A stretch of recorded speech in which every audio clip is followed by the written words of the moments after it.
कि भाषा खोच लगो, बात खतियान के भेटो, बात माटी के भेटो। अब सुन ले, तमाम कंपनी के चेता दी, अगर माटी हमार गेलो, जमीन हमार गेलो, तो हमें नौकर बने खातिर नौकरी नहीं करबो, हमें मालिक लगियो, बराबर के अधिकार लेबो, शेयर लेबो। हाथ झेलने के लिए झारखंड बना है, घंटा बजाने के लिए झारखंड बना है, बालू खेलने के लिए झारखंड बना है, कोयला खेलने के लिए झारखंड बना है क्या? नमस्कार, हमारे चैनल आपका खबरी लाल पर आपका स्वागत है। जोहार झारखंड। झारखंड में स्थानीयता का प्रश्न एक ऐसा प्रश्न है जिसका उत्तर आज तक नहीं मिला। सभी राजनीतिक पार्टियां इस मुद्दे पर अपनी राजनीतिक रोटी तो सेकती रही, मगर परिणाम वही ढाक के तीन पात रहा। इस मुद्दे को लेकर हेमंत सोरेन की जेएमएम सुदेश महतो की आजसू ने काफी प्रयास करने का दिखावा भी किया। दिखावा इसलिए कहना पड़ रहा है कि जब लागू नहीं हुआ तो ये बात तो बिल्कुल स्पष्ट है कि आपने मन लगाकर मेहनत नहीं की। बीजेपी और कांग्रेस इसे तो चाहती ही नहीं। पहले झारखंड वासियों के साथ धोखाधड़ी करने वाले हेमंत सोरेन के कुछ बयान सुनिए। इन बयानों को सुनकर आप खुद समझ जाएंगे कि किस प्रकार हेमंत सोरेन ने झारखंडियों को बेवकूफ बनाया है। ये रहा पहला बयान। खतियान ही झारखंड की पहचान है। ये दूसरा बयान जब इसे गलत तरीके से पेश कर लागू करने का दिखावा किया गया। आज सरकार ने बड़े पैमाने पर कई ऐतिहासिक निर्णय, चाहे वो 32 का खतियान की बात हो, चाहे राज्य में विभिन्न वर्गों को आरक्षण से संबंधित बातें हो, सरकार ने निर्णय ले लिया है कि राज्य में 32 का खतियान लागू हो। ये तीसरा बयान जब सच्चाई सामने आई तब कहते हैं कि इसे वापस कर दिया गया है। 1932 का खतियान का विषय राज्यपाल महोदय ने सरकार को वापस कर दिया, तो ये कोई नई बात नहीं है। और ये चौथा बयान जब कह रहे हैं कि ये लागू नहीं होगा। आप बताओ, अगर आप कानून के जानकार हो, खतियान के आधार पर कभी भी नियोजन नीति नहीं बन सकता। हेमंत बाबू, जब खतियान झारखंड की पहचान है तो क्या हम झारखंडियों की कोई पहचान नहीं? झारखंडी भी अब हेमंत सोरेन की धोखाधड़ी को भली भांति समझ चुके हैं कि हेमंत यहाँ के मूल निवासी आदिवासी कुर्मी आदि को शराब के नशे में झोंककर अपना काम निकालना चाहते हैं। 1932 का लागू करेंगे, कहाँ गया 1932 का बेनोवेटो, कहाँ गया हो? काहे उसको याद नहीं करता है? काहे पन्ना को पलट के नहीं देखता है कि 1932 को लागू करेंगे, 1932 स्थानीय नीति लागू करेंगे? इन तमाम बिंदु को काहे नहीं देखता है, काहे नहीं बोलता है? तो क्या कर रहा है? गांव गांव में दारू का नीति लगा दिया है कि दारू पियो रहे और तुम लोग मारते रहो। और हम लोग को दाम लगाया है, लाल बार का साड़ी सुखदेव वगैरह देते हैं, लाल बार का साड़ी रामसर देते हैं, मांदर, और एक तो देती है ढोलकी। मतलब तुम लोग मांदर ढोलकी बजाते रहो और हम लोग कालाकंद को तोड़ते रहेंगे और माता बस्ती बांटते रहेंगे। लेकिन अब ये बीड़ा झारखंड के नए टाइगर जयराम महतो ने अपने ऊपर ले ली है। प्रश्न बिल्कुल स्पष्ट है, क्या कारण है जो 1932 खतियान स्थानीय नीति लागू नहीं हो पा रही? सुनने को मिलता है कि इस प्रस्तावित विधेयक में ऐसी कई खामियां हैं जो भारत के संविधान का उल्लंघन करती है, इसलिए इसे लागू होना मुश्किल ही नहीं नामुमकिन है। तो सवाल तो उठेगा ही, आखिर किसने किया ये बिल को ड्राफ्ट? क्या उसे पता नहीं था कि इस कारण से इसे निरस्त किया जा सकता है? हेमंत सोरेन ने जब इसे सदन में पेश किया तो क्या उन्होंने इसका अध्ययन नहीं किया था? किया तो फिर दिमाग काम नहीं किया क्या?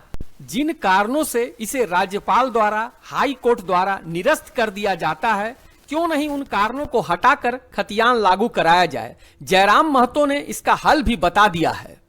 अगर लगता है कि 1932 के टाइम भारत आजाद नहीं था तो हम इतना कहेंगे, आजाद भारत में जो पहला अंतिम स्टार्टिंग सर्वे हुआ था खतियान का 1956 के आसपास, उसको तय कीजिए। वो तो गैर संवैधानिक नहीं होना चाहिए। चलिए ठीक है, वहाँ और एक पॉइंट था, जब हाईकोर्ट ने 1932 को खारिज किया था तब हाईकोर्ट ने और एक तर्क दिया था, शायद पेज 23, 24, 25, पारा 20, 25, 28 में इसका जिक्र है। क्या जिक्र है कि झारखंड सरकार चाहे तो 9 लैंग्वेज के साथ लोकेलिटी को परिभाषित कर सकती है। 9 लैंग्वेज में 5 गो आदिवासी लैंग्वेज है और 4 गो लोकल लैंग्वेज है। तो उन 9 लैंग्वेज को मानिए। हाईकोर्ट का ही आदेश है कि झारखंड सरकार उन 9 लैंग्वेज को लेकर झारखंड की लोकेलिटी डोमिसाइल को परिभाषित कर सकती है। चलिए मानिए उसको। झारखंड को अब उसका अधिकार मिलना तय है। खतियान नीति, नियोजन नीति को लेकर एक बार फिर आंदोलनों का दौर शुरू हो चुका है और इस बार कमान संभाली है जयराम की जेल केएम ने। खतियान जोहार यात्रा के माध्यम से पूरे झारखंड को फिर से जगाने का प्रयास किया जा रहा है। छात्रों के लिए अपना सर्वस्व कुर्बान करने वाले जयराम के सबसे भरोसेमंद साथी क्रांतिकारी देवेंद्र नाथ महतो ने भी हुंकार भर दी है। टाइगर जयराम महतो जी की अगुवाई में हम लोग पूरे प्रदेश में इस लड़ाई को लड़ रहे हैं। आगे इस लड़ाई को और हम लोग आर पार लड़ेंगे। आज हम बता दें कि जब तक ये लागू नहीं होगा, जरूरत पड़ेगा अभी राष्ट्रपति भवन भी जाएंगे। और यह जब स्थानीय नीति का लड़ाई अब दिल्ली जाएगा और हम लोग दिल्ली जाएंगे और दिल्ली में भी इस बात को हम लोग रखेंगे और झारखंड के जन भावना के अनुरूप हम लोग स्थानीय नीति को हर हाल में लागू कराएंगे। यहीं पर जरूरत पड़ती है जयराम महतो जैसे पढ़े लिखे बुद्धिमान आदमी की, जिसकी कमी शायद हेमंत सोरेन के पास है। जयराम महतो अब कृत संकल्प हो चुके हैं कि हर हाल में स्थानीय नीति लागू कराना है। स्थानीय नीति का न होना झारखंड के लोगों के लिए कितना नुकसानदेह और घातक है, ये शायद भोले भाले झारखंडी नहीं समझते। हाथ चलने के लिए झारखंड बना है, घंटा बजाने के लिए झारखंड बना है, बालू ठेलने के लिए झारखंड बना है, कोयला ठेलने के लिए झारखंड बना है क्या? यानी हम ओन विभाग में, ओन नौकरियों में आपका विरोध करेंगे तो झारखंड नामधारी हो। जैसे जेएसएससी, जेपीएससी, हम उनमें आपका विरोध करेंगे तो झारखंड नामधारी परीक्षाएं हैं, तो झारखंड नामधारी नौकरियां हैं, हम उनमें आपका विरोध करेंगे। हमने कभी आईएएस लेवल में आपका विरोध नहीं किया है। आप बताइए, आप भाई यहाँ के लोग चपरासी भी नहीं बनेंगे, उसमें भी आपका कब्जा होगा। यहाँ के लोग दरोगा भी नहीं बनेंगे, यहाँ के लोग प्राइमरी टीचर भी नहीं बनेंगे, वहाँ भी आपका कब्जा होगा। तो बताइए, झुंझुना देने के लिए झारखंड बना था क्या? 21% झारखंडी है, यानी उल्टा डिमांड क्या है कि 75% झारखंडियों को नौकरी मिले, 25% आउटसाइडर। यहाँ उल्टा 21% झारखंडी है। और ये कोई विपक्ष होने के नाते मेरा आरोप नहीं है, बेतु का बयान नहीं है, ये सरकार का मेरे आज तारांकित प्रश्न पर ये सरकार का उत्तर है, जो कि शर्मनाक है, दुर्भाग्यपूर्ण है। इसीलिए मैं आपके माध्यम से राज्य की जनता, युवा को भी कहूंगा कि देख लीजिए, आपके साथ, आपकी नौकरियों के साथ, आपके रोजगार के साथ किस प्रकार हकमारी हो रही है। और सरकार को भी चेताएंगे कि ये व्यवहार बंद हो, नहीं तो यहाँ के युवा करेंगे तो आखिर क्या करेंगे। आप बिल्कुल उल्टा, 80% आउटसाइडर है और मात्र 20% झारखंडी लोग कामगार के रूप में कार्य कर रहे हैं। संघर्ष का दौर शुरू हो चुका है। आशा ही नहीं, पूर्ण विश्वास है कि जल्दी ही इस विषय का कुछ समाधान जरूर निकलेगा। झारखंड के निर्माण के बाद से सभी पार्टियों को परख लिया गया है। सभी ने झारखंडियों को सिर्फ मूर्ख बनाने का ही काम किया है। आपका क्या मानना है कि क्या जयराम अपने इस मिशन में कामयाब होंगे? झारखंडियों को उनका हक दिलाने में कामयाब होंगे? खतियान नियोजन नीति पर अपनी महत्वपूर्ण राय जरूर दें।